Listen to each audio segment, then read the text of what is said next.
Hello दोस्तों, आज हम लोग फिर उपस्थित हुए हैं एक नए टॉपिक के साथ। आज इस टॉपिक में हम लोग किस प्रकार से सेलों का संयोजन करते हैं, इस सेलों के संयोजन की आवश्यकता क्यों पड़ी। तो अगर हम किसी एक सेल के द्वारा चाहें कि प्रबल विद्युत धारा प्राप्त करें तो यह संभव है। एक सेल के द्वारा हम प्रबल विद्युत धारा प्राप्त नहीं कर सकते। यदि हमें किसी वैद्युत परिपथ में प्रबल विद्युत धारा की आवश्यकता है तो निश्चित रूप से वहां सेलों के संयोजन की जरूरत पड़ेगी। हम सेलों को संयोजित करके प्रबल विद्युत धारा प्राप्त कर सकते हैं। तो सेलों के संयोजन को ही हम बैटरी कहते हैं। कई सेलें एक दूसरे को संयोजित करके बैटरी बनाई जाती है। तो सेलों के संयोजन से हम धारा के मान को घटा भी सकते हैं और बढ़ा भी सकते हैं।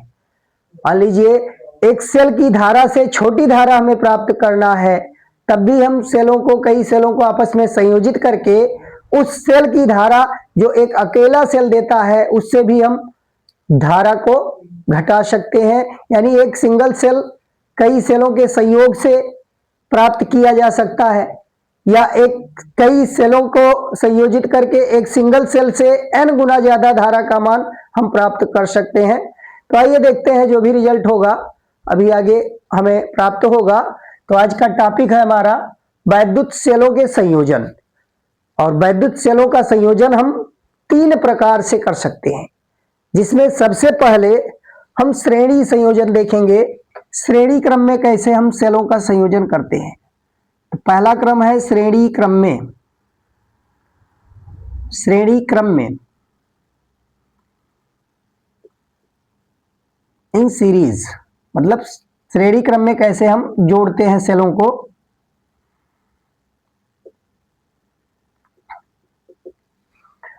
देखिए श्रेणी क्रम कौन सा क्रम होता है। तो जब किसी एक सेल के ऋण टर्मिनल को दूसरे सेल के धन टर्मिनल से, फिर दूसरे सेल का ऋण टर्मिनल तीसरे सेल के धन टर्मिनल से, फिर तीसरे का ऋण टर्मिनल चौथे के धन टर्मिनल से, इस प्रकार से अगर संयोजित किया जाए तो इस प्रकार का संयोजन श्रेणी संयोजन कहलाता है। आइए यहां हम मान लीजिए कि हमारे पास n सेलें हैं, n सेलें हैं और उन सभी सेलों के विद्युत वाहक बल E है। सभी सेलों के विद्युत वाहक बल E है और आंतरिक प्रतिरोध हमने स्मॉल r ले लिया। इस प्रकार के n सेल हैं और ये n सेल मिलकर एक बाह्य प्रतिरोध में वैद्युत धारा भेज रहे हैं। तो n सेलों का यहां एक संयोजन दिखाया जा रहा है।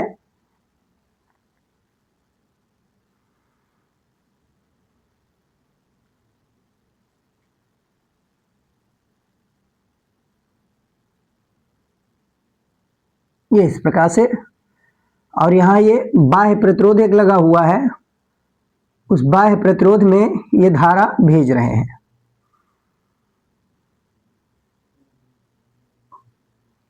और यहां एक कुंजी का प्रयोग किया गया है।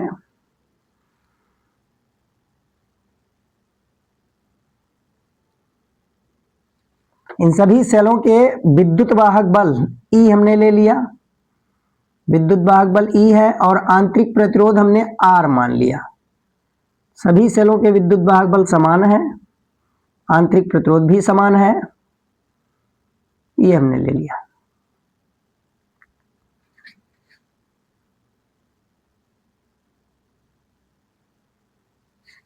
और इसको बाह्य प्रतिरोध R कहा गया, इसको कैपिटल R से हमने लिख दिया। ये कुंजी लगा हुआ है।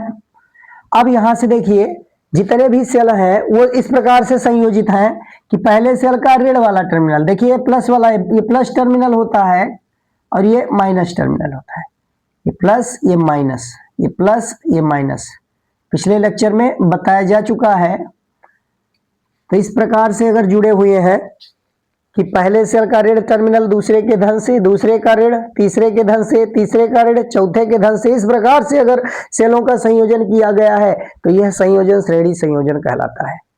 तो श्रेणी संयोजन यहां हुआ है और हमने मान लिया कि n सेलें हैं, इधर डॉट डॉट डॉट लगा दिया गया है, यानी n सेलें इस पूरी सीरीज में हमने लिया है। n सेलें हमने मान लिया, n सेलें श्रेणी क्रम में जुड़ी है और प्रत्येक सेल का विद्युत वाहक बल E है और आंतरिक प्रतिरोध R है। तब इस सेलों द्वारा, यहां सेलों से कई सेलों का यहां संयोजन हुआ है, तो इस सेलों के संयोजन को हम कहेंगे बैटरी। तो इस बैटरी द्वारा बाह्य परिपथ में मान लीजिए यहां बाह्य प्रतिरोध R में धारा I भेजी जा रही है, तो इस धारा I को कैसे कैलकुलेट करें? तो आइए हम धारा I को निकालने के लिए सबसे पहले हम परिपथ का कुल विद्युत वाहक बल देखेंगे। कुल विद्युत वाहक बल कितना है, तो यहां परिपथ का कुल विद्युत वाहक बल पहले निकालेंगे। परिपथ का कुल विद्युत वाहक बल,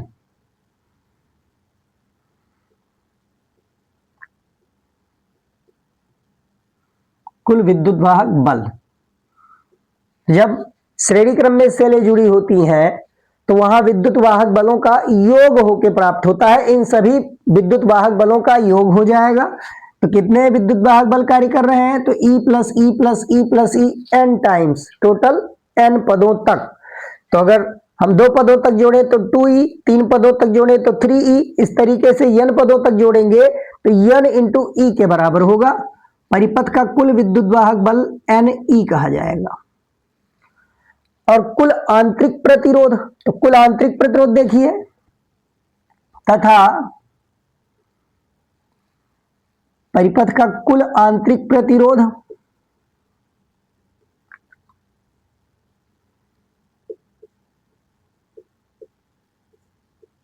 कुल आंतरिक प्रतिरोध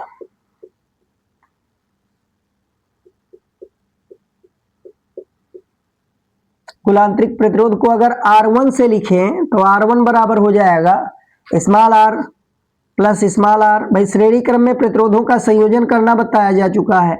R1 plus R2 plus R3 उसी पद में, ये सीधा n पदों तक हम योग करेंगे, इनका n पदों तक। तो जैसे विद्युत वाहक बल NE हो गया है, उसी प्रकार से ये n इंटू R हो जाएगा। तो यहाँ आंतरिक प्रतिरोधों का हमने तुल्य निकाला, तो यहां मिल जाएगा हमको n इंटू R। अब एक बाह्य प्रतिरोध भी परिपथ में कार्य कर रहा है, बाह्य प्रतिरोध कैपिटल R, तो ये भी इसी के श्रेणी क्रम में जुड़ा हुआ है।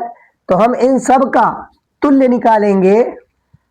यहां देखिए परिपथ का कुल प्रतिरोध, या हम परिपथ का तुल्य प्रतिरोध कहें तो परिपथ का तुल्य प्रतिरोध कितना होगा,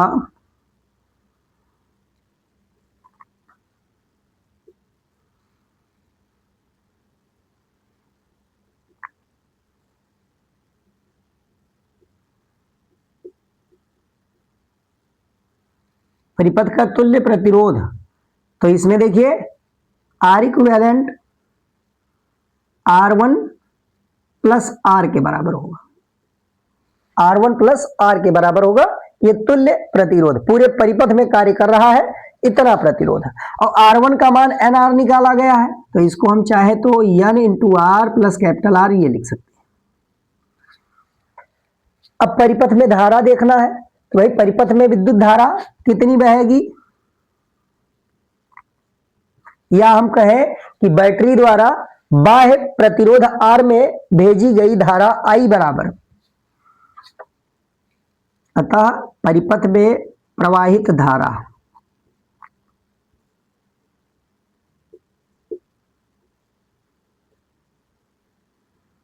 परिपथ में प्रवाहित वैद्युत धारा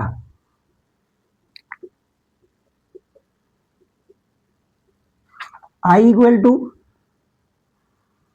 कुल विद्युत वाहक बल बटा कुल प्रतिरोध कह सकते हैं।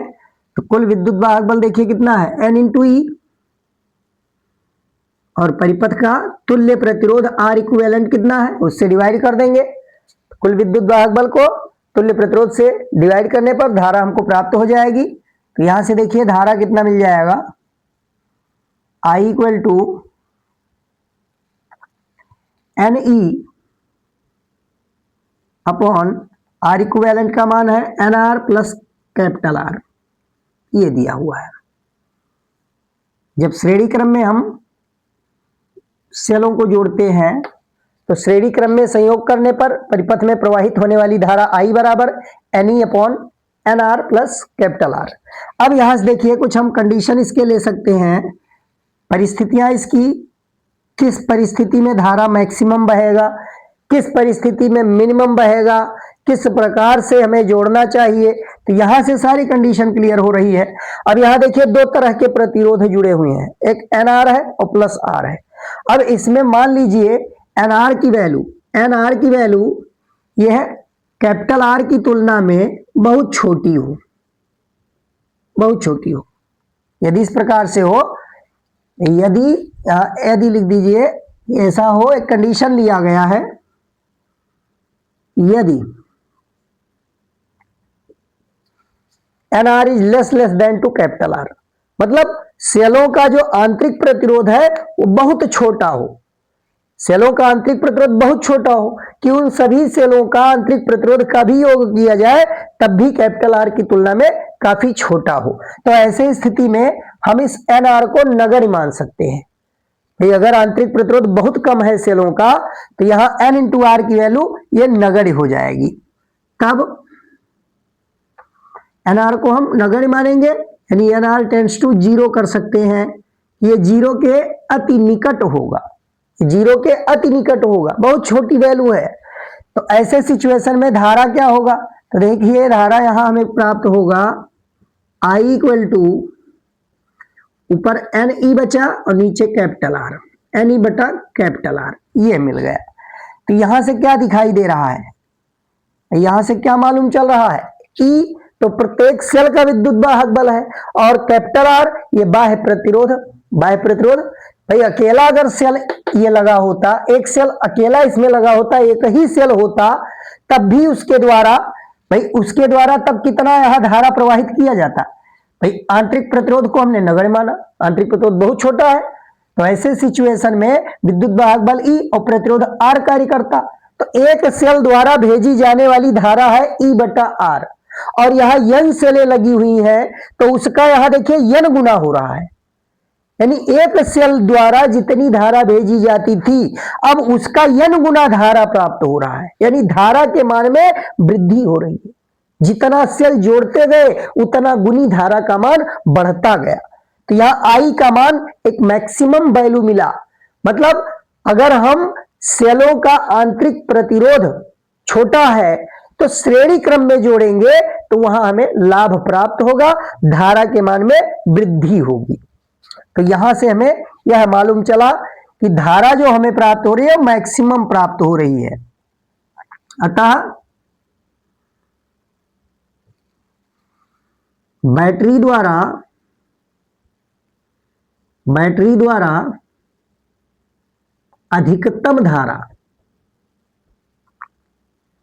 अधिकतम धारा प्राप्त होती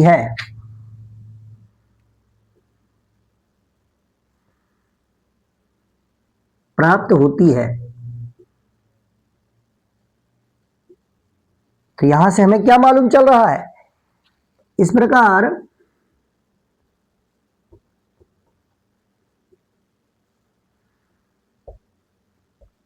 कम आंतरिक प्रतिरोध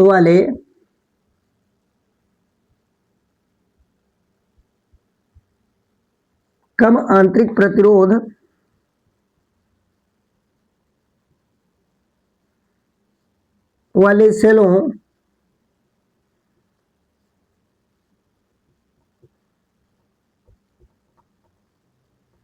सेलों को श्रेणी क्रम में जोड़ने पर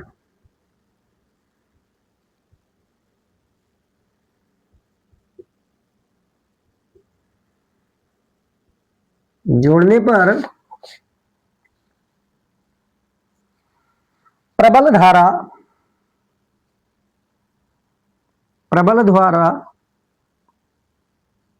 प्राप्त होगी।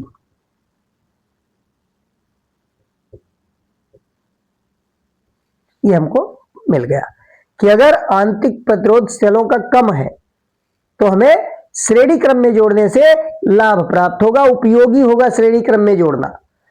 दूसरा केस देखिए इसी का, मान लीजिए एनआर बड़ा है तब क्या होगा, तो सेकंड केस इसका, यदि NR is greater than capital R. अब की बार ले लिया गया कि सेलों का जो आंतरिक प्रतिरोध है उस आंतरिक प्रतिरोध का जो योग मिला है हमको एनआर मिला है वो कैपिटल आर की तुलना में बहुत बड़ा है, तो इसका मतलब ये बहुत बड़ा तब आएगा जब प्रत्येक सेल का आंतरिक प्रतिरोध अधिक होगा। तो आंतरिक प्रतिरोध अब पहले की तुलना में बड़ा ले लिया गया। तो बड़े आंतरिक प्रतिरोध वाले सेलों को अगर हम श्रेणी क्रम में जोड़े तब क्या होगा, तो यहां से देखिए धारा प्राप्त कीजिए। यदि NR ग्रेटर कैपिटल R, तब हम यहां कैपिटल R को नगण्य मान सकते हैं, कैपिटल R को टेंड्स टू 0 कह सकते हैं कि ये 0 के अति निकट होगा। तो अब इस सूत्र में समीकरण 1 में देखिए कैपिटल R को अगर हम 0 मान लें तो यहां क्या मिलेगा, समीकरण 1 से हम कैपिटल R को इसमें 0 कर दें तो देखिए क्या प्राप्त होगा। यहां हमको मिल जाएगा I बराबर NE बटा N इंटू R। यहां N से N कैंसिल हो रहा है, N से N कैंसिल हो रहा है, मतलब यहां I बराबर मिल रहा है E बटा R, I बराबर E बटा R। ये हमको धारा प्राप्त हो रही है। तो ये धारा तो एक सेल से भी प्राप्त हो सकती है भाई। यहां n सेलों का संयोजन किया गया है श्रेणी क्रम में। अगर आंतरिक प्रतिरोध का मान अधिक है, अधिक आंतरिक प्रतिरोध बड़े आंतरिक प्रतिरोध वाले सेल हैं, तो बड़े आंतरिक प्रतिरोध वाले सेलों को यहां n सेलों को जोड़ा गया, फिर भी उतना ही धारा मिल रही है जितना एक सेल द्वारा धारा प्राप्त हो सकती है। भाई अकेला सेल अगर ये होता तो बड़ा जो प्रतिरोध यहाँ बाह्य प्रतिरोध जो R लिया गया है ये तो नगण्य है, इसकी वैल्यू बहुत छोटी है। तो ऐसे सिचुएशन में कुल विद्युत वाहक बल E और एक सेल का आंतरिक प्रतिरोध R है, तो सेल द्वारा जो धारा भेजी जाएगी वो भी E बटा R ही होगी। तो अगर बड़े आंतरिक प्रतिरोध हैं सेलों के, यानी सेलों का आंतरिक प्रतिरोध अगर अधिक है तो उन्हें श्रेणी क्रम में जोड़ने से कोई लाभ प्राप्त नहीं हो रहा है। जितना एक सेल की धारा थी वही n सेल की धारा मिल रही है, तो क्या उससे प्रॉफिट हुआ, कोई फायदा नहीं हुआ। तो इसका मतलब बड़े आंतरिक प्रतिरोध वाले सेलों को श्रेणी क्रम में जोड़ने से धारा में लाभ प्राप्त नहीं होता है। अतः बड़े आंतरिक प्रतिरोध या अधिक आंतरिक प्रतिरोध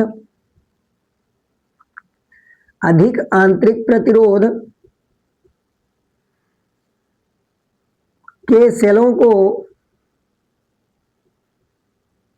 को श्रेणी क्रम में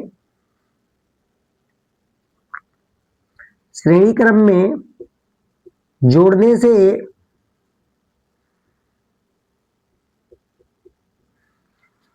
धारा में कोई लाभ प्राप्त नहीं होता। मतलब हम कह सकते हैं कि अगर सेलों का आंतरिक प्रतिरोध अधिक है तो वहां हमें श्रेणी क्रम में जोड़ने से कोई फायदा नहीं है, क्योंकि एक सेल द्वारा जितनी धारा दी जाएगी उतने ही n सेलों द्वारा धारा भेजी जाएगी। तो जब आंतरिक प्रतिरोध छोटे होते हैं तो श्रेणी क्रम में जोड़ने से धारा में लाभ मिलता है, अधिकतम धारा प्राप्त होती है। और जब सेल के आंतरिक प्रतिरोध बड़े होते हैं तो वहां श्रेणी क्रम में जोड़ने से कोई प्रॉफिट नहीं मिला।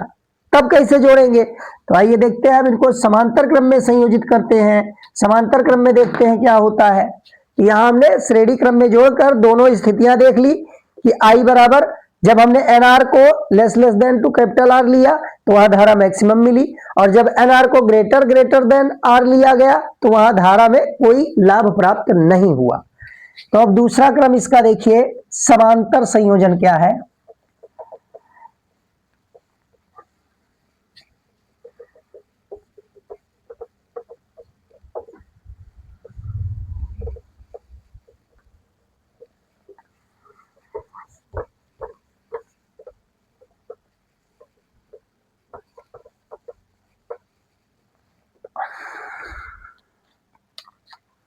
समांतर क्रम में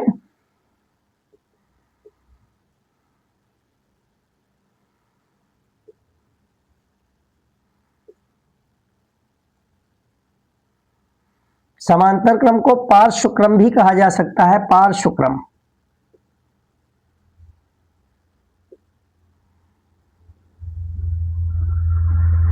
समांतर क्रम या पार्श्व क्रम, इन पैरेलल।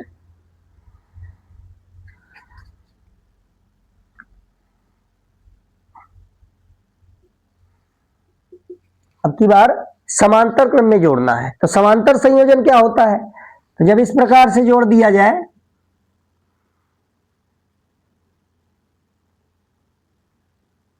प्रत्येक सेल का एक सिरा एक बिंदु से और दूसरा सिरा दूसरे बिंदु से कनेक्ट किया जाए, तो इस प्रकार का संयोजन समांतर संयोजन कहलाएगा। यहां भी हमने मान लिया n सेलें हैं और n सेलों को हमने समांतर क्रम में जोड़ दिया और प्रत्येक सेल का आंतरिक प्रतिरोध और विद्युत वाहक बल समान ले लिया गया।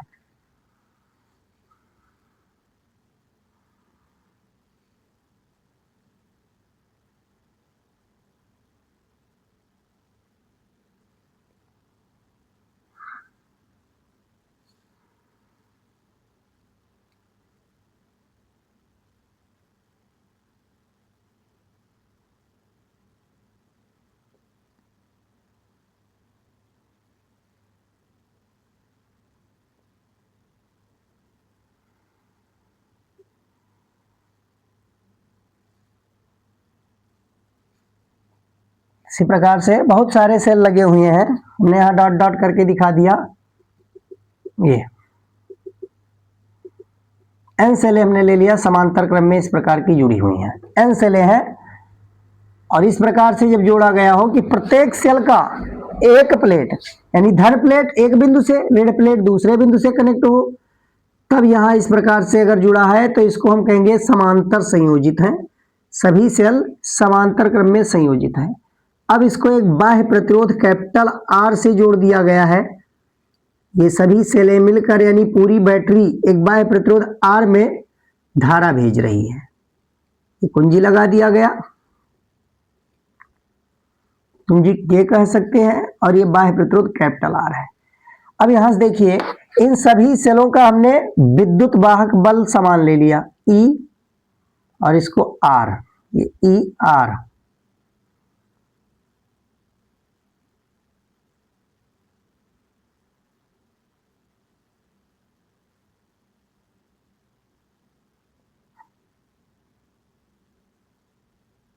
ये लिया। देखिए इन सभी सेलों द्वारा धारा चलेगी और सारी धाराएं मिलकर यहां पुनः इकट्ठा होकर मान लीजिए आई धारा यहां भेज रही है, आई धारा। यही धारा इस आर में से होकर गुजरेगी, इधर जाएगी। इन सभी सेलों से धाराएं आएंगी I1 I2 I3 करके, और वो सारी धाराएं एक साथ इस बिंदु पर मिलेंगी और फिर यहां आएंगी और इस रास्ते से पुनः फिर उसी तरीके से धारा का विभाजन होगा। ये तो इस प्रकार अगर जुड़ी हुई हो तो हम उनको कहेंगे समांतर क्रम में जुड़ी हैं। तो यहां देखिए हमने n सेलों का यहां भी क्रम लिया है। ये समांतर क्रम में कितने सेलें जुड़ी हैं, तो इन सेलों को हमने लिख दिया n सेलें हैं। इस प्रकार से n सेलें समांतर क्रम में लिया गया है, n सेलें समांतर क्रम में जुड़ी हैं। तो अब देखिए प्रत्येक का विद्युत वाहक बल समान होगा और समांतर क्रम में हम पढ़ चुके हैं भाई विद्युत प्रतिरोध वाले संयोजन में, प्रतिरोधों का संयोजन में बताया जा चुका है कि अगर प्रतिरोध समांतर क्रम में संयोजित है तो प्रत्येक प्रतिरोध के सिरों पर विभवांतर समान होता है। तो यहां देखिए विद्युत वाहक बल उसी के समतुल्य, उसी का अधिकतम मान होता है, जैसा कि हम पीछे बता चुके हैं। विद्युत वाहक बल कि एकांक आवेश को सेल सहित परिपथ में, पूरे परिपथ में आवेश को प्रवाहित करने में जितना ऊर्जा सेल द्वारा दिया जाता है वही विद्युत वाहक बल होता है। मतलब हम इस सेल की ऊर्जा को हम कहेंगे कि ये समांतर क्रम में अगर जुड़े हैं सारे सेल, तो जितना विद्युत वाहक बल इसका है उतना ही इसका है, उतना ही इसका है, सारे सेलों के विद्युत वाहक बल समान है। तो इस पूरी बैटरी का विद्युत वाहक बल हम ई ही कहेंगे। पूरी बैटरी का विद्युत वाहक बल ई ही होगा, परिणामी विद्युत वाहक बल यहां ई प्राप्त होगा। तो परिपथ का कुल विद्युत वाहक बल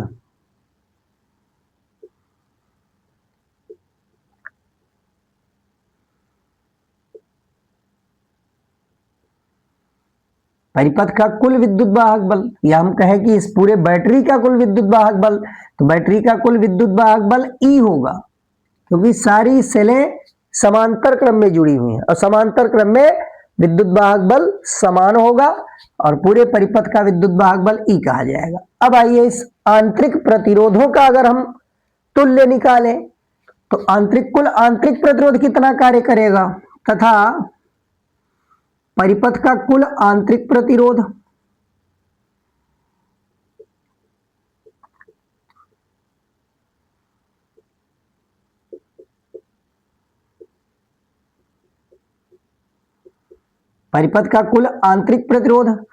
तो इस समांतर क्रम में प्रतिरोधों का संयोजन कैसे किया गया था, हम इसको मान लें R1, तो ये हो जाएगा 1/R plus 1/R plus 1/R।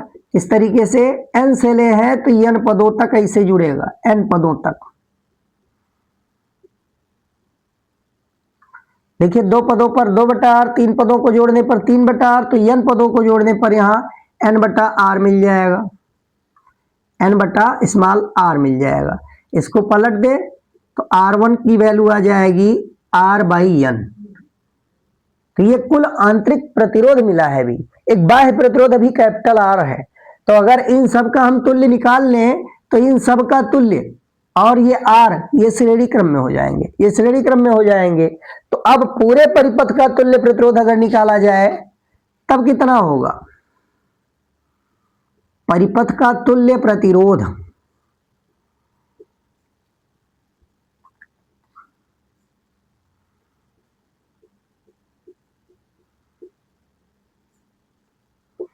तो इसको R इक्विवेलेंट कह सकते हैं। तो तुल्य प्रतिरोध R इक्विवेलेंट इक्वल टू कुल आंतरिक प्रतिरोध है R1 और बाह्य प्रतिरोध कैपिटल R, तो ये श्रेणी क्रम में हो जाएगा तो सीधे जोड़ देंगे। R1 की वैल्यू रख दीजिए, यहां से R इक्विवेलेंट मिल जाएगा हमको R/n plus capital R, R/n plus capital R ये मिल जाएगा। R1 की वैल्यू R/n है, इसमें कैपिटल R जोड़ दिया गया है। या इसको इस तरीके से भी हम एलसीएम लेके NR के रूप में भी कर सकते हैं, चलिए आगे करेंगे। अब देखिए परिपथ में प्रवाहित धारा कितनी होगी, अतः परिपथ में प्रवाहित धारा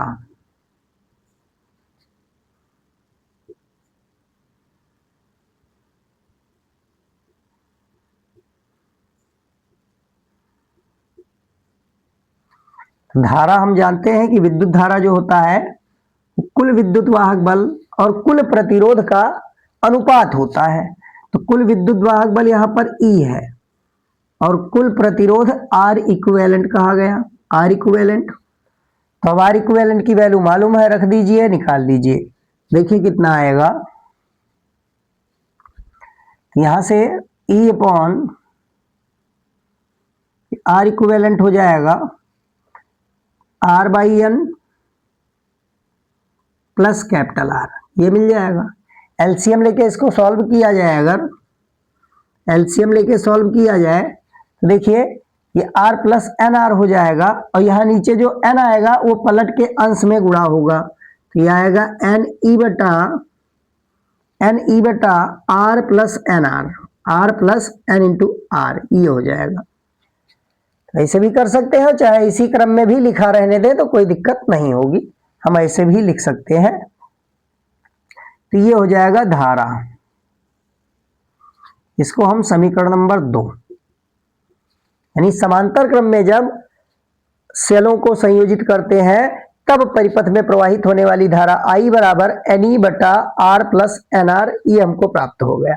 अब आइए यहां कंडीशन देखते हैं कि कब समांतर क्रम में सेलों को जोड़ने पर कब हमें लाभ प्राप्त होगा, कब हमें समांतर क्रम में जोड़ना अधिक उपयोगी होगा। तो ऐसे कंडीशन में यहां केस देखेंगे, यदि पहला केस देखिए, यदि स्मॉल r की वैल्यू, जो स्मॉल r लिया गया है, यदि small r is less than two capital R, यानी सेलों का अगर आंतरिक प्रतिरोध बहुत छोटा हो, कम हो बाह्य प्रतिरोध की तुलना में, तो ऐसे सिचुएशन में क्या कर सकते हैं कि इस स्मॉल r को हम नगण्य मान सकते हैं, जीरो के तुल्य। भाई अगर कैपिटल R की तुलना में बहुत छोटा है तो यहाँ कैपिटल R का n गुना है NR, और इसमें बहुत छोटी क्वांटिटी जोड़ना है, मतलब इसको हम नगण्य मान सकते हैं। तो अब यहाँ देखिए स्मॉल r को अगर नगण्य मान लेंगे तो धारा कितना मिलेगा, तो धारा I बराबर यहाँ हमको प्राप्त होगा एन ई बटा N into capital R, N into capital R. और एन से एन अगर काट दिया जाए तो यहां हमको आई बराबर मिल जाएगा, आई बराबर E upon R, E upon R, ये धारा मिला। देखिए प्रत्येक सेल का विद्युत वाहक बल ई है, और अगर आंतरिक प्रतिरोध नगण्य हो जाए तो परिपथ में कुल कैपिटल आर ही प्रतिरोध कार्य करेगा। तो यहां देखिए एक सेल द्वारा जितनी धारा दी जाती है उतना ही एन सेलों द्वारा धारा प्राप्त हो रहा है। भाई समांतर क्रम में अगर आंतरिक प्रतिरोध कम है सेलों का तो समांतर क्रम में जोड़ने से कोई लाभ प्राप्त नहीं हो रहा। ये एक सेल की धारा के बराबर हमें एन सेलों द्वारा धारा मिल रहा है, तो यहां जोड़ना उचित नहीं होगा, यानी इससे हमें कोई धारा में लाभ नहीं हो रहा है, तो ऐसा करना उचित नहीं है। अतः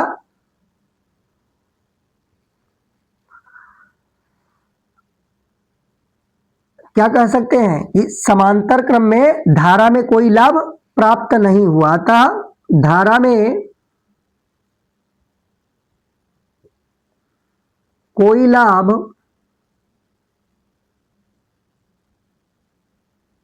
प्राप्त नहीं होता।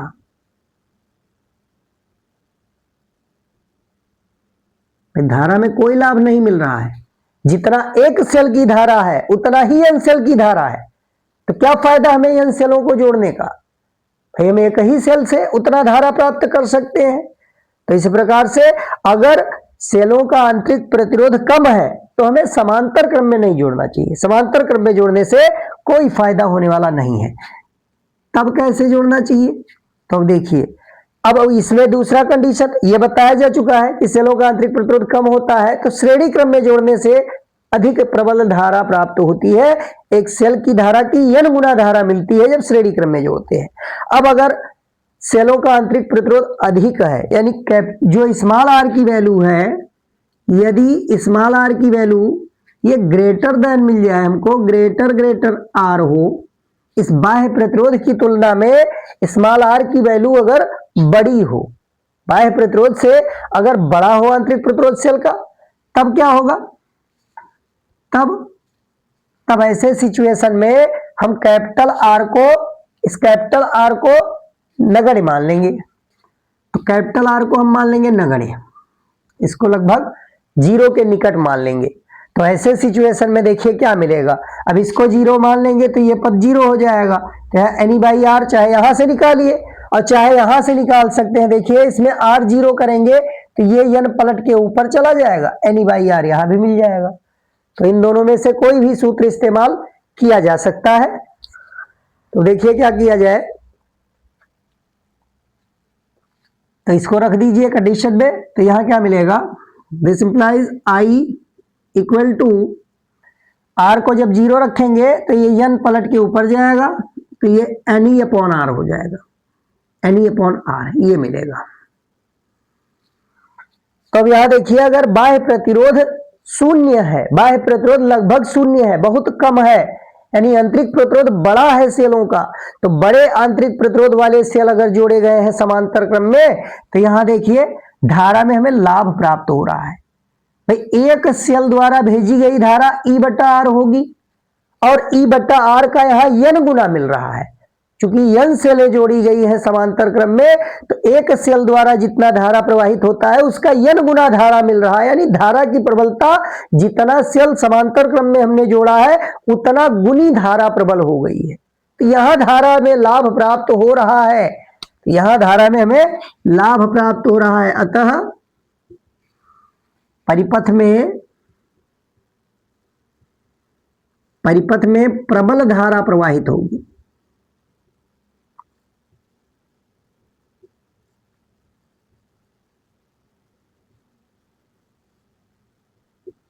यहां परिपथ में प्रबल धारा प्रवाहित होगी, मतलब हमें आंतरिक प्रतिरोध अधिक होने पर समांतर क्रम में जोड़ना उचित है। हम समांतर क्रम में जोड़कर प्रबल धारा प्राप्त कर सकते हैं। अब इसी में केस है, मान लीजिए कि जो सेलें लिया गया इनके विद्युत वाहक बल और आंतरिक प्रतिरोध समान हमने माना, अब मान लीजिए समान नहीं है, तब क्या होगा। अगर समान नहीं है तब उस केस में कैसे हम निकालेंगे धारा का मान। तो आइए देखते हैं कि अगर भिन्न भिन्न है आंतरिक प्रतिरोध तब धारा का मान कैसे निकालेंगे, विद्युत वाहक बल भिन्न भिन्न हो। तो इसी का हम थर्ड केस के रूप में देखते हैं उसको, इसी का तीसरा केस। भाई पहले में हमने लिया कि जब NR less than two capital R था, यानी स्मॉल r, यानी आंतरिक प्रतिरोध जो था वो बाह्य प्रतिरोध की तुलना में पहले छोटा माना गया, फिर बड़ा माना गया। अब तीसरा केस हम ले रहे हैं, यदि तीन सेलें समांतर क्रम में जुड़ी हैं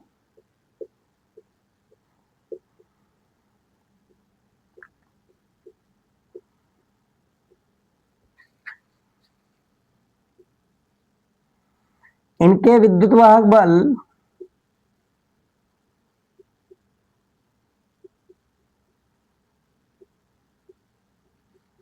E1, E2 व E3 है तथा इनके आंतरिक प्रतिरोध क्रमशः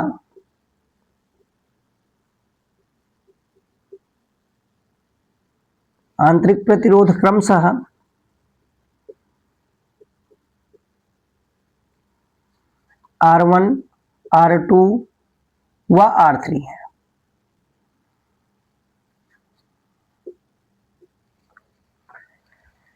यदि तीन सेलें समांतर क्रम में जुड़ी हैं, इनके विद्युत वाहक बल E1, E2, E3 है तथा इनके आंतरिक प्रतिरोध R1, R2, R3 लिए गए हैं।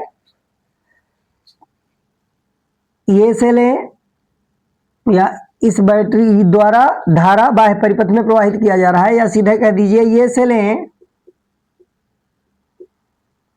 बाह्य प्रतिरोध कैपिटल R में धारा I भेजती है।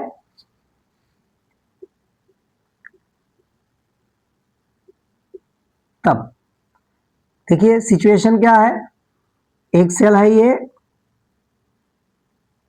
आंतरिक प्रतिरोध इसका दिया हुआ है, ये दूसरा सेल है, विद्युत वाहक बल आंतरिक प्रतिरोध दोनों का मालूम है, और एक ये तीसरा सेल है।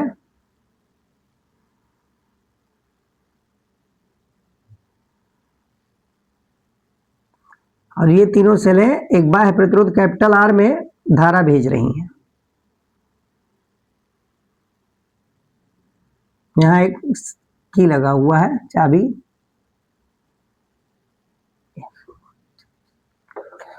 इसको बाह्य प्रतिरोध कैपिटल R कहा गया है, कुंजी है। और यहां देखिए इनका विद्युत वाहक बल है E1, आंतरिक प्रतिरोध को R1 कहा गया। इसका विद्युत वाहक बल है E2, आंतरिक प्रतिरोध को R2 कहा गया। और इसका विद्युत वाहक बल है E3, आंतरिक प्रतिरोध है R3। अब इनमें से आने वाली धाराएं भी भिन्न भिन्न होंगी। मान लीजिए इसमें से धारा आ रही है I1, इसमें से आ रही है I2 और इसमें से आ रही है I3, और ये तीनों धाराएं संयुक्त होके इस बाह्य प्रतिरोध में धारा I भेज रही हैं। अब यहाँ देखिए I धारा इधर भी जाएगी और यही I धारा यहाँ पुनः बटेगी तीनों में प्रतिरोध के अनुसार। इसमें I1 जाएगी, इसमें I2 जाएगी और इसमें I3 जाएगी, इस तरीके से। तो अगर ये सिचुएशन है तब क्या करेंगे, यदि तीन सेलें समांतर क्रम में जुड़ी हैं, इनके विद्युत वाहक बल E1, E2, E3 है, इनके आंतरिक प्रतिरोध R1, R2, R3 है, और ये सेलें बाह्य प्रतिरोध R में I धारा भेजती हैं। देखिए तो बिल्कुल उसी तरीके से कंडीशन है, बस अंतर क्या है, यहाँ विद्युत वाहक बल और आंतरिक प्रतिरोध के मान भिन्न भिन्न लिए गए हैं। तो ऐसे सिचुएशन में अब हमें किरचॉफ का नियम प्रयोग करना पड़ेगा। हमें भिन्न भिन्न परिपथों में धारा का मान ज्ञात करने के लिए किरचॉफ का नियम लगाना पड़ेगा। बंद पास का नियम लगा के हम धारा ज्ञात कर सकते हैं। तो अब कैसे किरचॉफ का नियम लगाएंगे, देखिए किरचॉफ का नियम लगाने के लिए हम इसको कुछ नामकरण कर दें। तो मान लीजिए ये A बिंदु है और इस बिंदु को हमने कह दिया B, और इस बिंदु को हमने कह दिया C, और ये है D। A B C D, और यहाँ ये बैटरी E1 लगा है, ये E2 लगा है, E3 लगा है, इनके आंतरिक प्रतिरोध R1 R2 R3 दिए हुए हैं। तो देखिए अब हम सबसे पहले धारा ज्ञात करना है, तो ये देखिए टोटल I1 I2 I3 मिलके धारा I प्राप्त कर रही है। देखिए परिपथ में प्रवाहित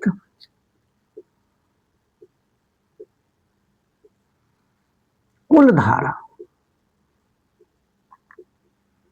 परिपथ में प्रवाहित कुल धारा I बराबर, तो हम यहां से क्या देख रहे हैं कि I1 plus I2 plus I3 के बराबर है। परिपथ में जो कुल धारा I प्रवाहित हो रही है वो तीनों सेलों द्वारा प्रदान की जाने वाली धारा I1 I2 I3 का योग है। अब हम क्या करेंगे, अब हम इस E1 वाले सेल में यानी इस परिपथ में इस पास में किरचॉफ का नियम लगाएंगे। देखिए बंद पास, इसको इक्वेशन 1 मान लीजिए, या 1 ना माने इसको कुछ दूसरा मान ले, चलो स्टार हमने मान लिया, इक्वेशन स्टार है, इसको स्टार कह दिया गया क्योंकि वहां हमने क्रम से श्रेणी क्रम में धारा का मान पहला समीकरण था, समांतर क्रम में जब जोड़ा था तो दूसरा समीकरण धारा, तो इस तरीके से मिश्रित क्रम वाले को हमें समीकरण 3 करना है। ये उसी का एक केस है, ये सेकंड वाले का ही एक केस है, तो इसलिए यहां हम फर्स्ट नहीं बल्कि स्टार डाल दे, ये स्टार समीकरण है स्टार। तो अब देखिए क्या कह रहे थे, यहाँ बंद पास कौन सा ले रहे हैं, तो बंद पास यहां ले रहे हैं, बंद पास यहां ले लिया जाए DCB ये DCB इस बंद पास में हम किरचॉफ का नियम लगाएं। बंद पास DCB में किरचॉफ के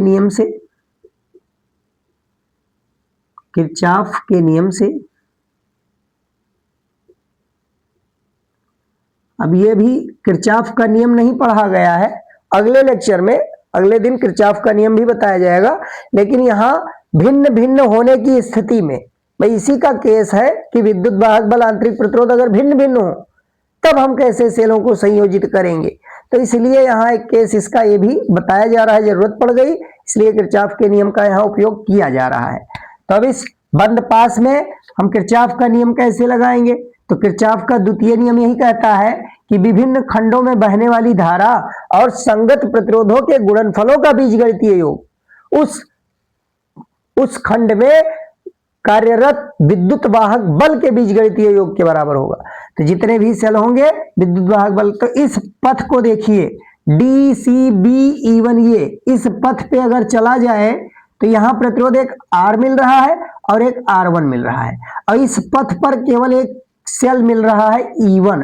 तो ऐसे सिचुएशन में हम यहां पर I धारा प्रवाहित हो रही है R प्रतिरोध में, I धारा प्रवाहित हो रही है R प्रतिरोध में, तो यहां धारा और प्रतिरोध का गुणनफल, और फिर आगे बढ़ रहे हैं तो इसी डायरेक्शन में इस R1 में धारा I1 प्रवाहित हो रही है, तो यहां से हम I1 इंटू R1 कर सकते हैं, और ये बराबर होगा विद्युत वाहक बल E1 कार्य कर रहा है, ये E1 के बराबर होगा।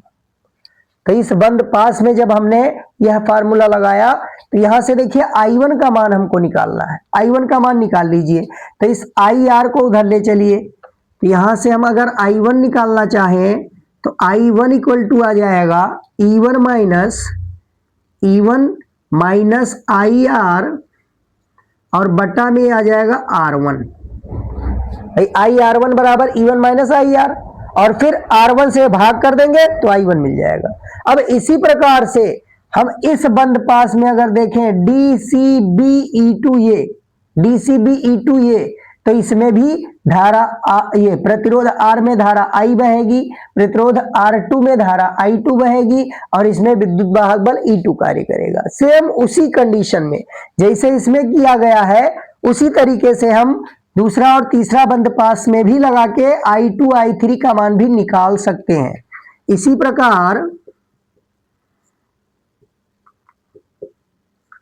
प्रकार बंद पास DCB E2 ये तथा DCB E3A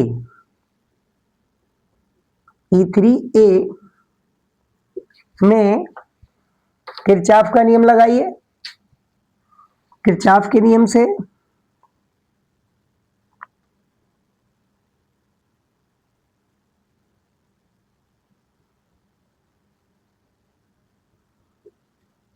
तो यहां I1 जैसे निकाला गया था, इसी अनुसार अगर हम I2 निकालें तो I2 आ जाएगा E2 minus IR upon R2 तथा I3 अगर निकाला जाए I3 आएगा E3 minus IR upon R3, ये मिल जाएगा। अब हमें I1, I2, I3 तीनों वैल्यूज पता हो गए। इन तीनों मान को उठा के इक्वेशन नंबर स्टार में रख देंगे। देखिए इस फिगर की आवश्यकता अब नहीं रह गई, अब इसको हम मिटा रहे हैं और यहीं पर हम आगे सॉल्व कर रहे हैं। तो यहां देखिए I1, I2, I3 का मान रख दीजिए। I1, I2 व I3 का मान समीकरण स्टार में रखने पर, समीकरण नंबर स्टार जो लिया गया है में रखने पर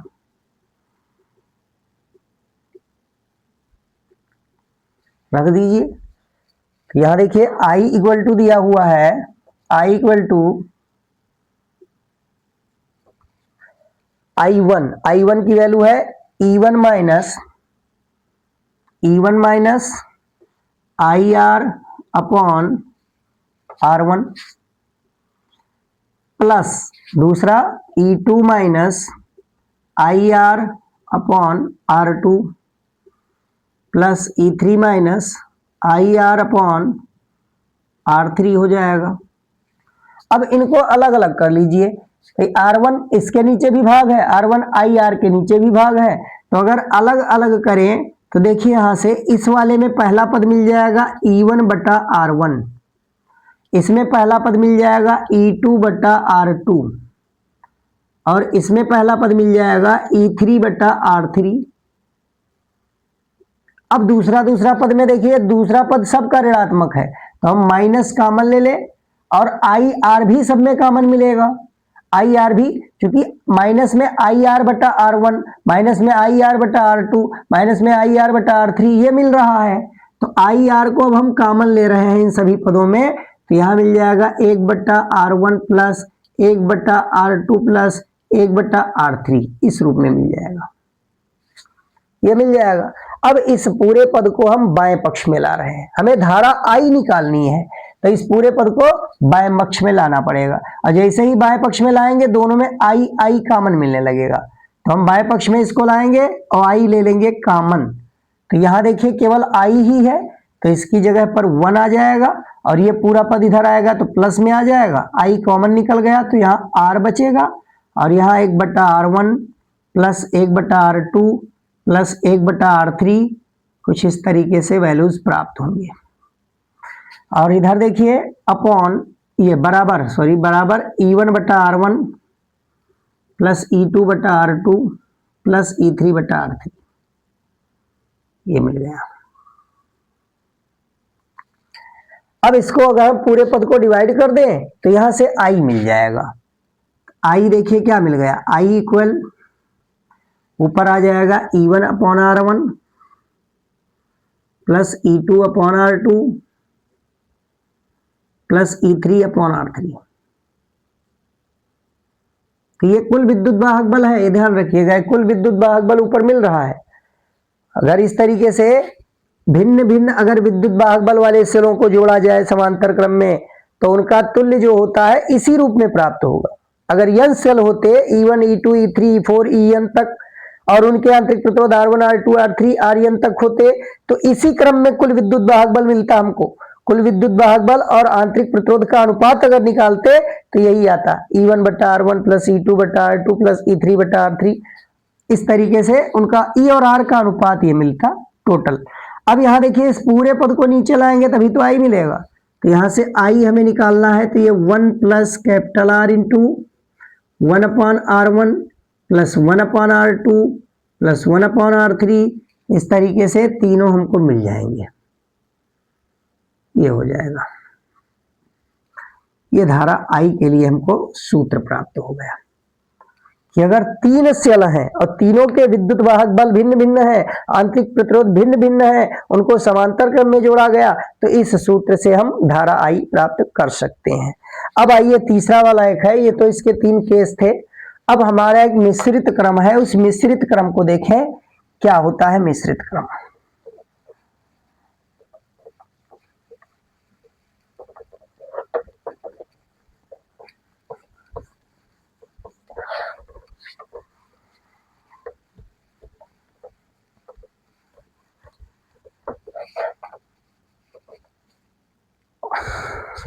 थर्ड केस है मिश्रित क्रम।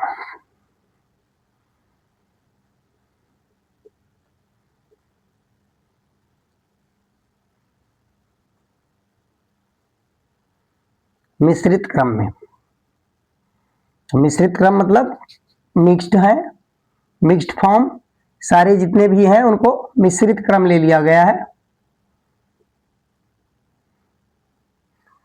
मिक्स्ड।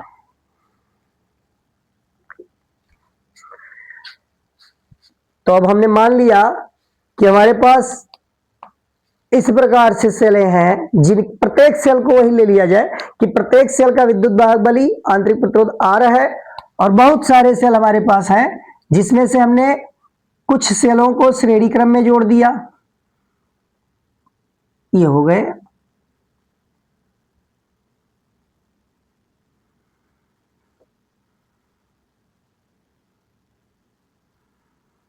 श्रेणी क्रम में हमने n सेलों को जोड़ दिया, मान लीजिए n सेलों को हमने श्रेणी क्रम में जोड़ दिया।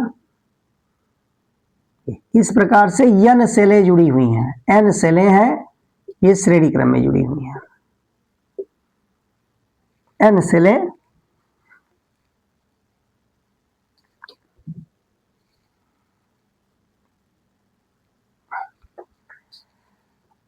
और इसी प्रकार से हमको बहुत सारे सेल मिल रहे हैं। ये तो n सेल का एक सीरीज लिया गया, एक दूसरा सीरीज इसी तरीके से मिल रहा है।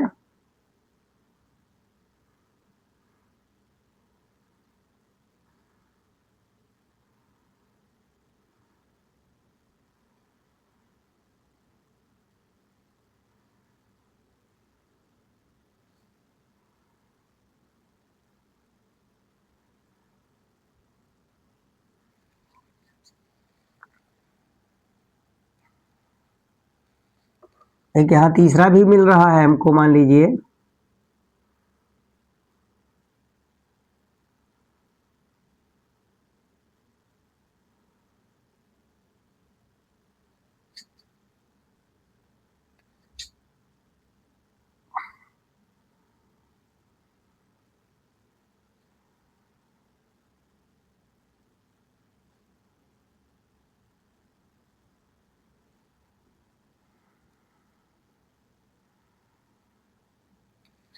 और एक ये चौथा मिल रहा है।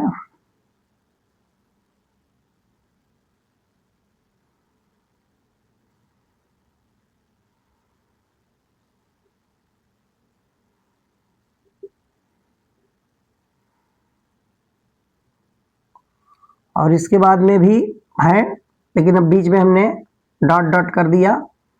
यम पंक्तियां इस प्रकार से मिल रही हैं, यम पंक्तियां, जैसे ये दिखाया गया कि प्रत्येक पंक्ति में यन सेल जुड़े हैं, तो इसी प्रकार की हमें यम पंक्तियां मिल रही हैं। ये अंतिम पंक्ति को हमने दिखा दिया।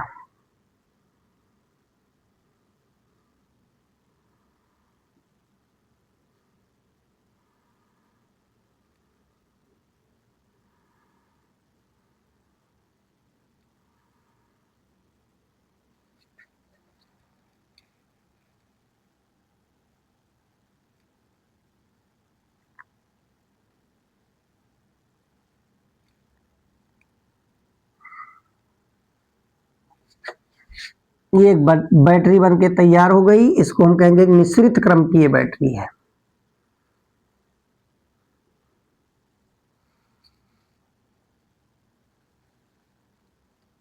ये मिश्रित क्रम की एक बैटरी है, बाह्य प्रतिरोध R है, इन सब से धारा मान लीजिए I आ रही है और बाह्य प्रतिरोध में I धारा जा रही है।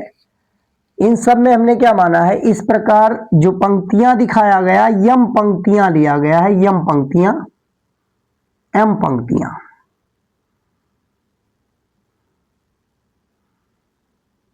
एम पंक्तियां, इस साइड में जो दिखाया गया है डॉटेड लाइन से, ये टोटल एम पंक्तियां हैं इस प्रकार की। एन सेलें प्रत्येक श्रेणी क्रम में है, यानी प्रत्येक पंक्ति में एन सेलें श्रेणी क्रम में जुड़ी हुई हैं और इस प्रकार की यम पंक्तियां समांतर क्रम में जुड़ी हुई हैं। और जितने भी सेल हैं उन सभी सेलों का विद्युत वाहक बल E है, आंतरिक प्रतिरोध R है। सभी सेलों का विद्युत वाहक बल E और आंतरिक प्रतिरोध R माना गया है। हमने बाहर बाहर यहां दिखा दिया, बाकी वही सेम है भीतर भी।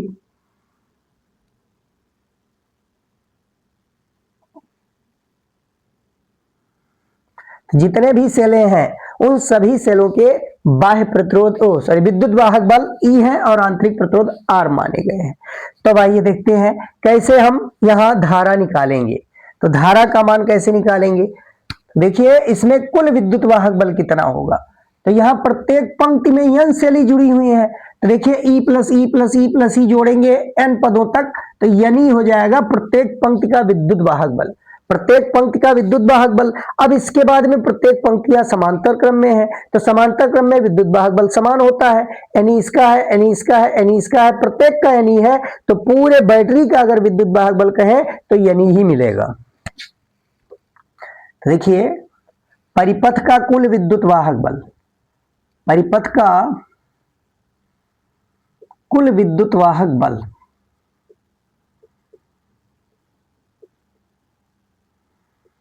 परिपथ का कुल विद्युत वाहक बल, तो एक जो श्रेणी में है वही पूरा विद्युत वाहक बल प्रत्येक का होगा और वही पूरी बैटरी का कहा जाएगा। अब आइए आंतरिक प्रतिरोध देखें। तो आंतरिक प्रतिरोध देखिए कुल कितना है, तो एक श्रेणी में NR है भाई, R प्लस आर n पदों तक, तो NR है एक श्रेणी में और इस प्रकार की यम पंक्तियां हैं। तो यहां से निकालिए कुल आंतरिक प्रतिरोध, कुल आंतरिक प्रतिरोध,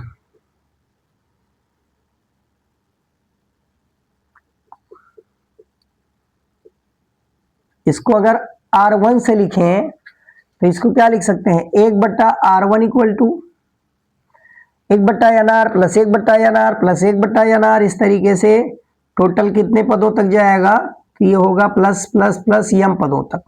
एम पंक्तियां हैं तो ये यम पदों तक इसी तरीके से जुड़ता रहेगा।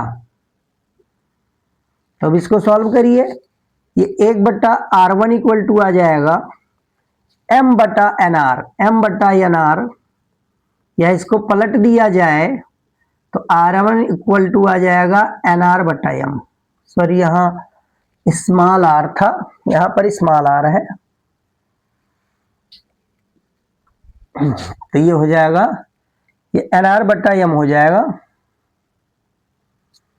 m पदों तक था तो हाँ NR ये हो जाएगा, पलट देंगे तो ये आएगा NR/M, NR/M ये हो जाएगा।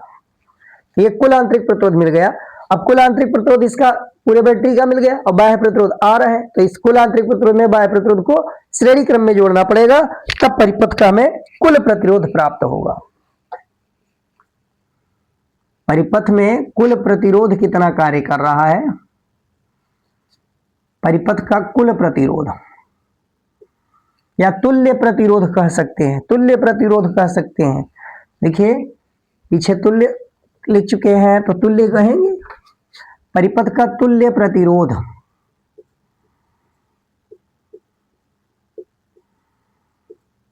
R इक्विवेलेंट कितना होगा, तो R equivalent equal to R1 plus capital R, और यहां से देखिए R1 का मान है NR/M, तो इसमें कैपिटल R जुड़ जाएगा, ये आ जाएगा, इतना मिल जाएगा। अब धारा कितना है, परिपथ में प्रवाहित धारा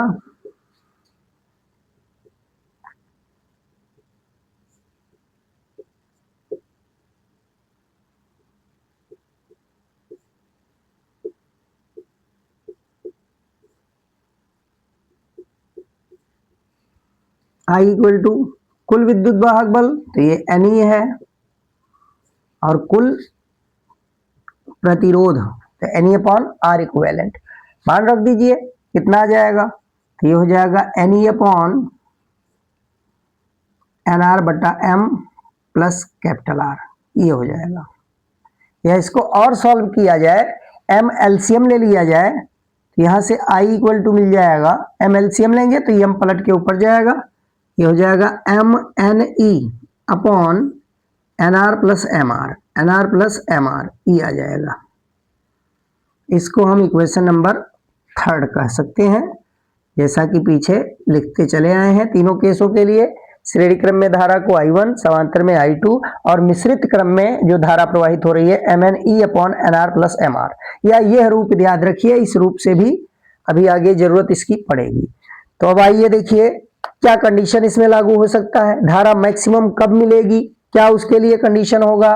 तो यहाँ देखिए NR और MR का मान जितना छोटा होगा I का मान उतना ही ज्यादा होगा। तो I के अधिकतम मान के लिए NR और MR का मान छोटा होना चाहिए। और NR MR को एक रूप में और लिख सकते हैं, देखिए I के अधिकतम मान के लिए, I के अधिकतम मान के लिए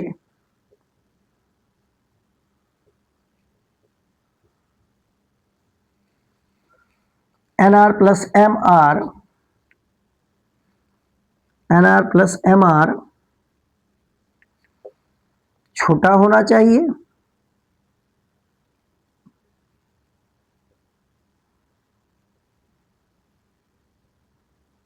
ये छोटा होना चाहिए। और NR प्लस MR छोटा कैसे हो, तो सबसे पहले इसको हम देखिए किसके बराबर ही हो सकता है। तो NR प्लस MR को अगर हम सॉल्व करके देखें तो इसको इस रूप में दिखा सकते हैं, under root NR minus under root MR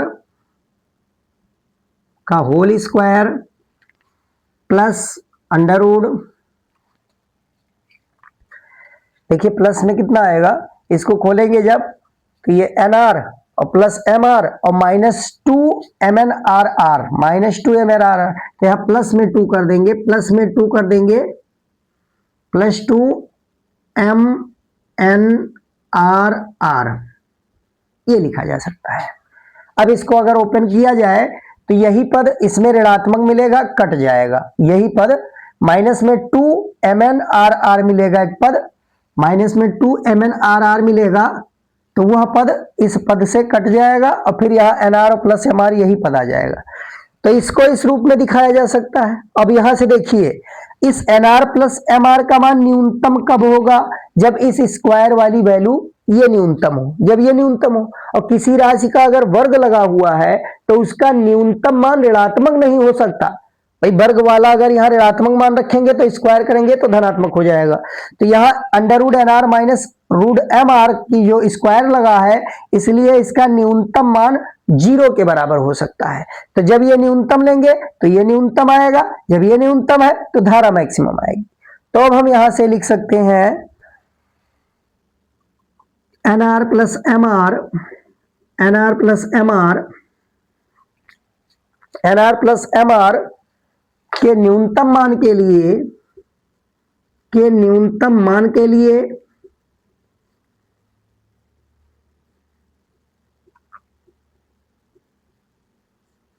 under root NR minus under root MR का होल स्क्वायर न्यूनतम होना चाहिए, न्यूनतम होना चाहिए।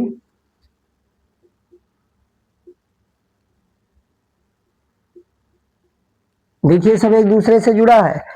I का मान मैक्सिमम कब होगा, जब NR प्लस MR न्यूनतम होगा। NR प्लस MR न्यूनतम कब होगा, जब root NR minus root MR न्यूनतम होगा, इसका स्क्वायर। तो वही चीज यहां लिख रहे हैं कि I के अधिकतम मान के लिए इसको न्यूनतम होना चाहिए, और इसका न्यूनतम मान तब मिलेगा जब ये न्यूनतम हो। तो यहाँ NR प्लस MR के न्यूनतम मान के लिए इस मान को न्यूनतम होना आवश्यक है, और ये स्क्वायर वाली मान है, भाई स्क्वायर लगा हुआ है तो इसका न्यूनतम मान ऋणात्मक नहीं हो सकता, न्यूनतम 0 लिख सकते हैं। तो यहाँ देखिए इसका न्यूनतम मान अगर लिया जाए तो under root NR minus under root MR का होल स्क्वायर, इसका न्यूनतम मान 0 हो सकता है, जीरो से छोटा नहीं हो सकता, स्क्वायर वाली राशि है। अब यहां देखिए वर्गमूल अगर जीरो का निकाल लें, दोनों पक्षों का वर्गमूल ले लें, तो यहां से मिल जाएगा under root N R minus under root M R बराबर जीरो, या इसको पक्षांतर कर दें, रूट एन आर बराबर रूट एम आर, वर्ग करा दें दोनों पक्षों का, तो यहां से N R equal to M R मिल जाएगा, या कैपिटल आर की वैल्यू निकाले तो कैपिटल आर इक्वल टू मिल जाएगा, कैपिटल आर इक्वल टू मिलेगा N R by M, N R बटा एम, ये वैल्यू मिल जाएगा। ये इंपॉर्टेंट सूत्र है, कभी कभी सीधे पूछ लिया जाता है प्रश्न, लेकिन एक बात ध्यान रखिएगा, प्रश्न को कभी कभी तोड़ मरोड़ के प्रस्तुत करते हैं। जैसे यहाँ यम सेले हमने श्रेणी क्रम में लिया है, हो सकता है प्रश्न में श्रेणी क्रम में यम सेले कह दिया जाए और यन पंक्तियां कह दिया जाए, तो ये ध्यान रखिए, अगर यहाँ यम सेले होंगी, अगर इस यम पंक्तियां की जगह पे ये यम यहां ट्रांसफर कर दे, यन यहां कर दे, तो इसमें क्या परिवर्तन होगा, इसमें यन और यम की स्थिति बदलेगी, ये ध्यान रखिएगा। अगर यम सेले और यन पंक्तियां होंगी तो ये एम आर बटा एन हो जाएगा, एम आर बटा एन हो जाएगा। तो इस बात का विशेष ध्यान रखेंगे, डायरेक्ट रट्टा मार के अगर करेंगे तो गलत हो सकता है। भाई एन आर बाई एम हमेशा नहीं रख सकते, ये चीज यही होना चाहिए, श्रेणी क्रम में यन सेले होनी चाहिए और इस प्रकार की यम पंक्तियां होनी चाहिए, तब कैपिटल आर की value N R by M रखने पर धारा का मान अधिकतम मिलेगा। अब अधिकतम धारा कितना होगा, यहां से ये तो हमको कंडीशन मिल गया प्रतिबंध कि अगर कैपिटल आर का मान एन आर बाई एम है तो उस समय धारा अधिकतम प्राप्त होगी। तो अधिकतम धारा होगी कितनी, तो आइए देखते हैं अब अधिकतम धारा कितनी होगी। तो इस वाले मान में हम कैपिटल आर की जगह पर एन आर बाई एम रख सकते हैं, या यहां से देखिए एन आर अगर निकालें तो एन आर बराबर क्या आएगा, small M into capital R, तो यहां एन आर बाई एम का मान एम आर रख कर सॉल्व किया जाए तब भी आ जाएगा। तो देखिए मैक्सिमम धारा कितनी होगी, हम उस धारा को अब निकालने जा रहे हैं। अतः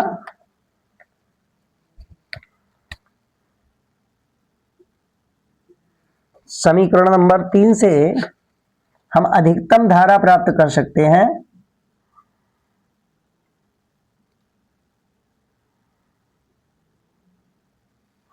ऐसा भी कर सकते हैं, एन आर बराबर एम आर इसमें रख दीजिए सीधे, समीकरण 3 में एन आर की जगह पर हम एम आर रख सकते हैं।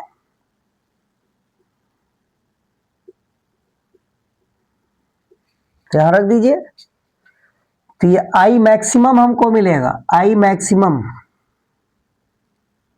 क्योंकि ये कंडीशन यहीं से मिला है, एम आर गुणा कर दिया गया, एन आर एम आर बराबर अगर है तो वही कंडीशन हमको मिल गया, आर का मान एन आर बाई एम के बराबर, तो इसमें हम रख दिया जाए तो आई मैक्सिमम मिल जाएगा। एन आर की जगह पर एम आर रखेंगे तो ऊपर हो जाएगा एम एन ई अपॉन, यहां आ जाएगा M R plus M R, M R plus M R, ये जुड़ के 2mr होगा।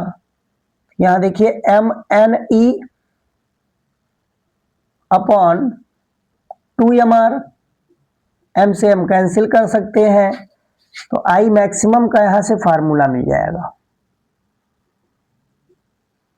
एन ई अपॉन 2r, ये आई मैक्सिमम का फार्मूला मिल जाएगा। तो इस प्रकार से ये मिश्रित क्रम में भी हमने धारा का मान ज्ञात किया और अधिकतम धारा के लिए आवश्यक प्रतिबंध मिला कि बाह्य प्रतिरोध R का मान एन आर बाई एम के बराबर होना चाहिए। अब आइए कुछ परिपथ हैं, उन परिपथों को देख लें थोड़ा सा, जो प्रतियोगिता स्तर पर पूछे जाते हैं।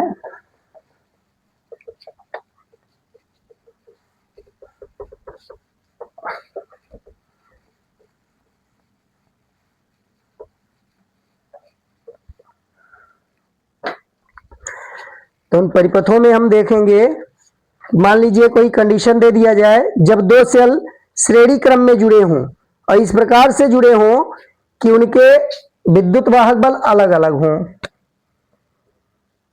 यदि, चलो स्टार लगा के लिख दे रहे हैं, यदि दो सेलें यदि दो सेलें जिनके विद्युत वाहक बल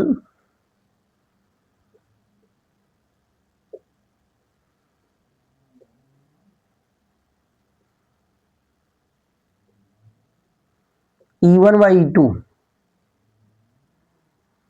तथा आंतरिक प्रतिरोध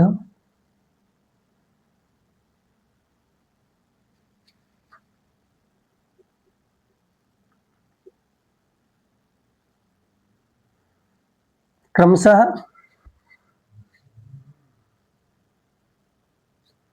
R1 व R2 हैं, R1 व R2 हैं, श्रेणी क्रम में जुड़े हैं।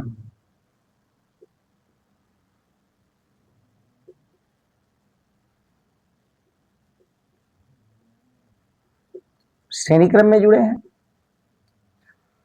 मतलब कुछ इस तरीके से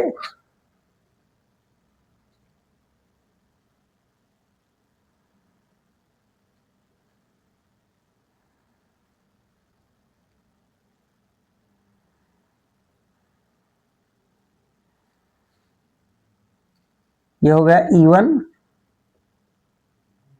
और ये R1 और यहां हमने कह दिया E2 और ये R2 और ये कोई बिंदु A है और ये दूसरा बिंदु B है। अब यहाँ A और B के बीच हमें कुल विद्युत वाहक बल और कुल प्रतिरोध ज्ञात करना है, तो कैसे निकालेंगे? देखिए A व B के मध्य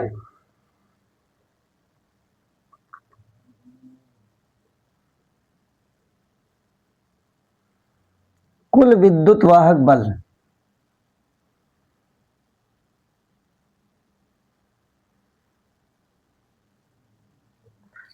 कुल विद्युत वाहक बल, तो यहां देखिए E1 और E2 का योग होगा E1 plus E2, E1 plus E2 और कुल आंतरिक प्रतिरोध निकाला जाए तथा कुल आंतरिक प्रतिरोध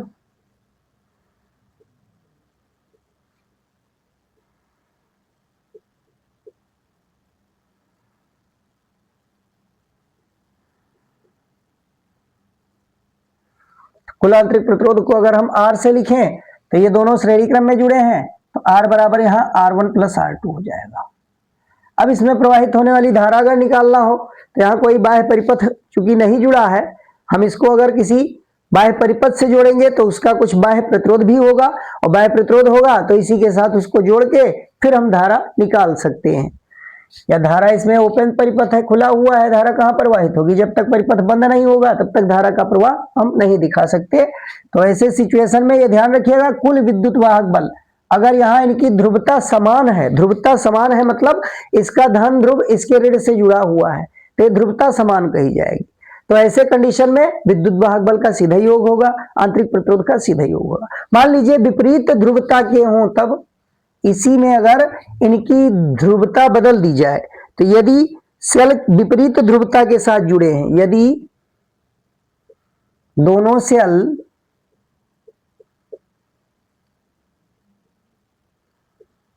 विपरीत ध्रुवता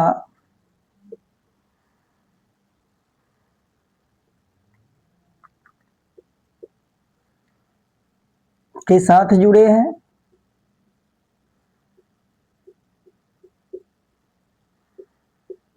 मतलब इनकी ध्रुवता अब की बार उलट दी गई। एक सेल अगर इस डायरेक्शन में जुड़ा हुआ है, पहला वाला हमने मान लिया कि इस तरीके से जुड़ा है, दूसरे वाले में ऋण वाला उठा के इधर कर दिया गया और धन वाला इधर कर दिया गया, इस तरीके से जोड़ दिया गया। अब क्या होगा कुल विद्युत वाहक बल ए और बी के बीच? विद्युत वाहक बल यहाँ E1 इसको कहा गया, R1 इसका आंतरिक प्रतिरोध और E2 इसको कहा गया। इसकी दिशा ये हो जाएगी और इसमें दिशा ये हो जाएगी। देखिए विपरीत ध्रुवता हो गई, इस तरीके से जुड़ गया। तो अब ए और बी के बीच क्या कहा जाएगा? ए और बी के बीच कुल विद्युत वाहक बल, तब ए व बी के बीच कुल विद्युत वाहक बल,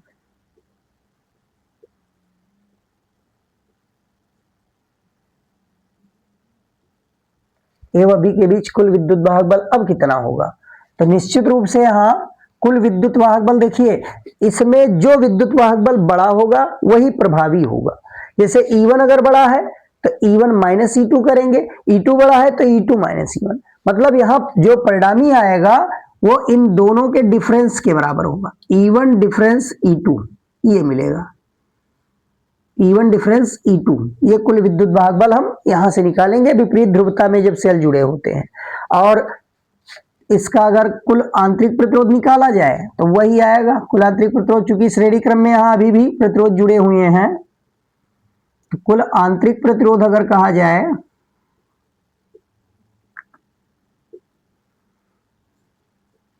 कुल आंतरिक प्रतिरोध इसका हो जाएगा R equal to R1 plus R2, वही रहेगा, श्रेणी क्रम में जुड़े हुए हैं, कोई परिवर्तन नहीं होगा। तो ये हो गया दो केस। अब मान लीजिए समांतर क्रम में विपरीत, समांतर क्रम में भिन्न भिन्न विद्युत वाहक बल और भिन्न भिन्न आंतरिक प्रतिरोध के सेल समांतर क्रम में जुड़े हों, तब क्या होगा। तो अभी एक और केस देख लीजिए, थर्ड केस में, कि जब सेल समांतर क्रम में जुड़े हों, जब दोनों सेल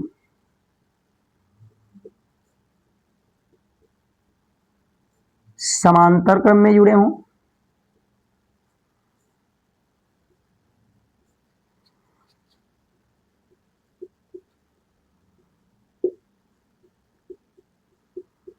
समांतर क्रम में जुड़े हों मतलब अब की बार कुछ इस तरीके से है परिपथ,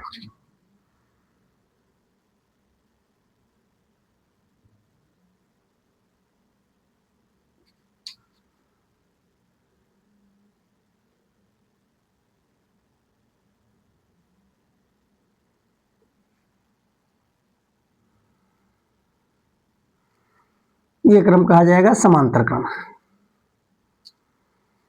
यहां हमने ए लिख दिया और यहां कह दिया बी। इसका विद्युत वाहक बल है E1 और इसके आंतरिक प्रतिरोध को R1 लिखा गया, और इसका विद्युत वाहक बल है E2, आंतरिक प्रतिरोध को R2 लिखा गया। तो इस प्रकार से देखिए ध्रुवता यहां भी समान है, समांतर क्रम में है, दोनों का धन टर्मिनल बिंदु ए से जुड़ा है, ऋण टर्मिनल बिंदु बी से जुड़ा हुआ है। तो ऐसे सिचुएशन में E1 और E2 का अगर हम कुल विद्युत वाहक बल निकालें तो कैसे निकालेंगे। तो देखिए कुल विद्युत वाहक बल या परिणामी विद्युत वाहक बल क्या होगा,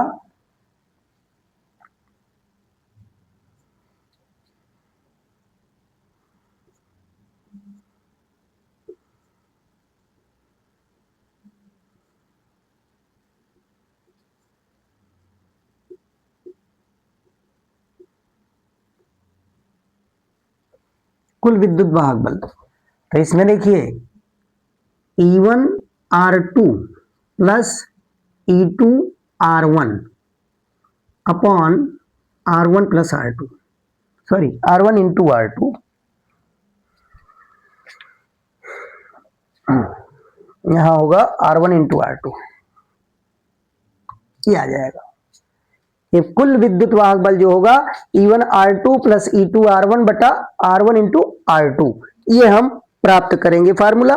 या इसी को अगर सॉल्व किया जाए, R1 R2 से दोनों को अलग अलग डिवाइड किया जाए, यहां देखिए क्या मिल जाएगा, E1 अपॉन ये R2 R2 कैंसिल होगा तो E1 अपॉन R1 ये पहले वाले में मिल जाएगा, और दूसरे वाले में R1 R1 कैंसिल होगा तो E2 अपॉन R2 हो जाएगा, E2 अपॉन R2 ऐसा भी लिख सकते हैं। इसमें दो समांतर क्रम में जुड़े हुए हैं समान ध्रुवता से, तो यहां देखिए E1 और E2 भिन्न भिन्न विद्युत वाहक बल होने की स्थिति में हम कह सकते हैं पहले सेल का विद्युत वाहक बल बटा पहले सेल का आंतरिक प्रतिरोध प्लस दूसरे सेल का विद्युत वाहक बल बटा दूसरे सेल का आंतरिक प्रतिरोध, इनका योग करेंगे तब जो आएगा वो परिणामी विद्युत वाहक बल कहा जाएगा। ऐसे परिपथ में परिणामी विद्युत वाहक बल इस तरीके से निकालते हैं। और यहां देखिए कुल आंतरिक प्रतिरोध अगर निकालना हो, कुल आंतरिक प्रतिरोध,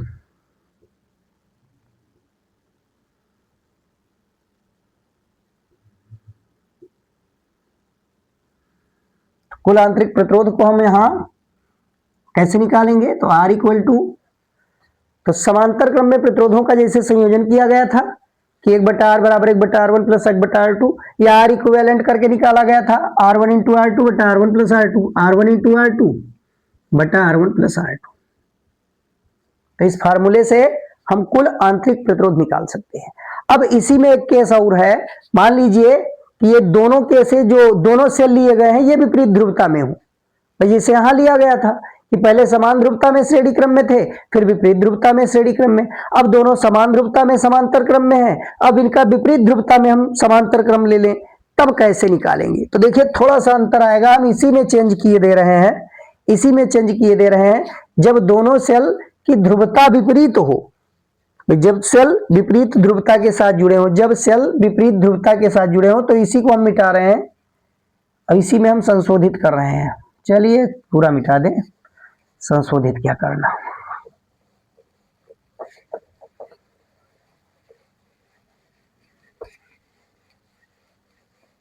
यहां हमें ध्रुवता इसकी बदलनी पड़ेगी।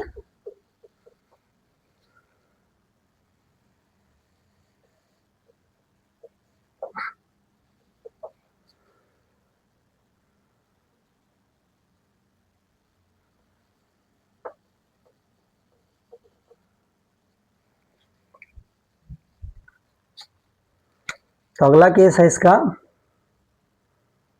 जब दोनों सेल विपरीत ध्रुवता के साथ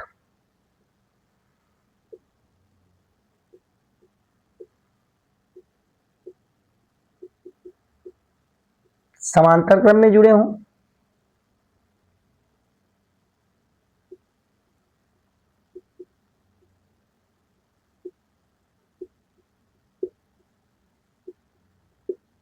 मतलब इसी में अब की बार ध्रुवता उलट दिया गया है, यहां माइनस कर दिया गया, यहां प्लस कर दिया गया और ये R2 ले लिया गया है, विपरीत ध्रुवता के साथ इस तरीके से जोड़ दिया गया है। अब कितना होगा कुल विद्युत वाहक बल? देखिए ए व बी के बीच, तब ए व बी के बीच कुल विद्युत वाहक बल,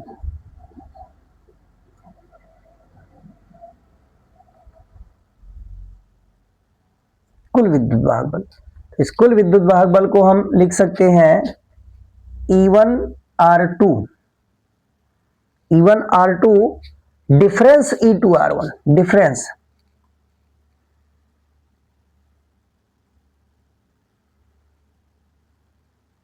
बटा E1 R2 और E2 R1 डिफरेंस होगा, और नीचे यहां बटा R1 प्लस R2 कर देंगे, R1 प्लस R2।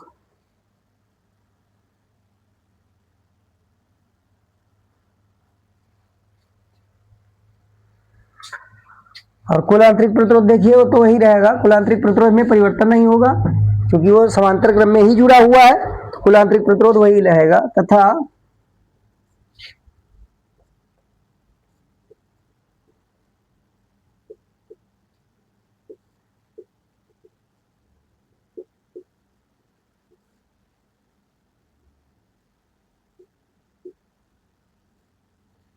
कुल आंतरिक प्रतिरोध R बराबर R1 R2 बटा R1 प्लस R2, ये हो जाएगा।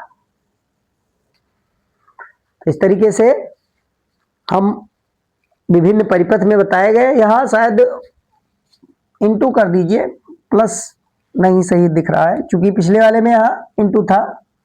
हाँ, तो E1 R2 ये डिफरेंस E2 R1 और यहाँ R1 इंटू R2 होना चाहिए, बस वही है। इसको भी सॉल्व करेंगे तो लगभग वही मिलेगा हमको, ये R1 R2 R2 कटेगा तो यहाँ मिल जाएगा E1 बटा R1 डिफरेंस, यहाँ डिफरेंस का चिन्ह, और ये आ जाएगा E2 बटा R2, वही अनुपात का अंतर ले लिया जाता है। तो ये विपरीत ध्रुवता में होने पर इस तरीके से जोड़ा जाता है।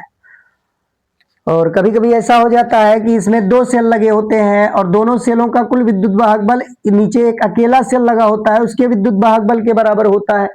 तो ऐसे सिचुएशन में भी तुल्य विद्युत वाहक बल जो नीचे अकेला वाला होगा वही ऊपर उसी के बराबर चूंकि होता है, तो समांतर क्रम में विद्युत वाहक बल समान होता है, तो वहां परिणामी विद्युत वाहक बल जो अकेला सिंगल वाला होगा उसी के बराबर ले लिया जाएगा। अगर ऊपर दोनों का योग इस अकेले विद्युत वाहक बल के बराबर हो तो ऐसे सिचुएशन में, यहां इसमें चित्र नहीं दिखाया गया था, इसको E2 कर दीजिएगा, ये E2 है।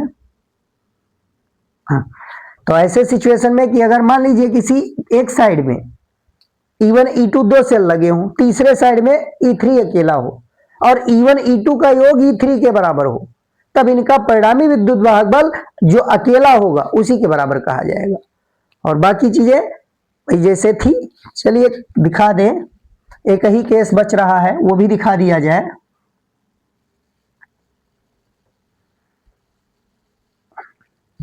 इस प्रकार से अगर कोई परिपथ हो जाए, यहां एक सेल लगा हुआ है,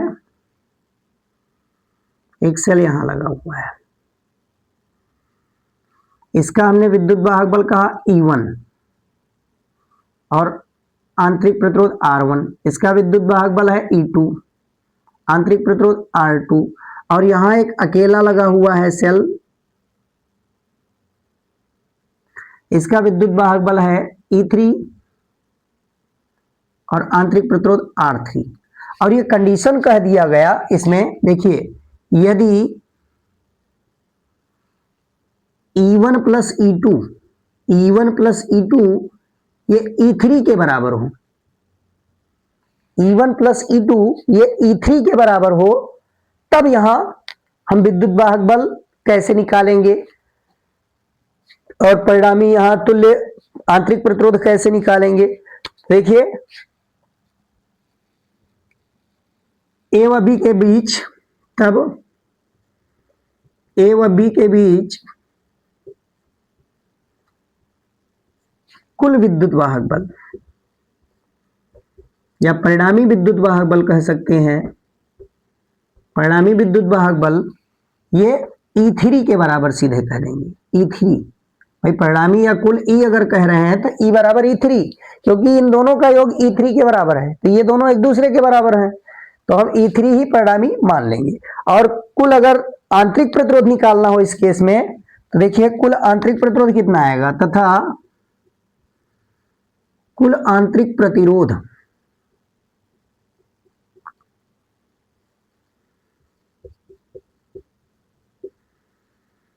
कुल आंतरिक प्रतिरोध, तो अब यहां देखिए R1 प्लस R2 हो जाएगा, ये श्रेणी क्रम में है R1 प्लस R2, और नीचे R3 है, तो R1 प्लस R2 या R3, तो यहां से R इक्विवेलेंट कैसे निकालेंगे, R इक्विवेलेंट, तो ये R1 प्लस R2 और ये R3 दोनों समांतर क्रम में, तो क्या होगा R1 plus R2 into R3 upon, भाई ऊपर R1 plus R2 into R3 और नीचे R1 plus R2 plus R3, ये हो जाएगा।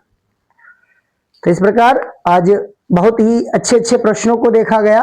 ये विभिन्न परिपथ जितने भी बताए गए हैं कॉन्सेप्ट, यह प्रतियोगी परीक्षाओं में पूछे जाते हैं, अच्छे लेवल के प्रश्न हैं। तो आज के लिए इतना ही, और नेक्स्ट डे अब हम द्वितीयक सेलों के बारे में अध्ययन करेंगे और एक इंपॉर्टेंट टॉपिक किरचॉफ लॉ का भी अध्ययन अगले लेक्चर में किया जाएगा। आज के लिए इतना ही, धन्यवाद।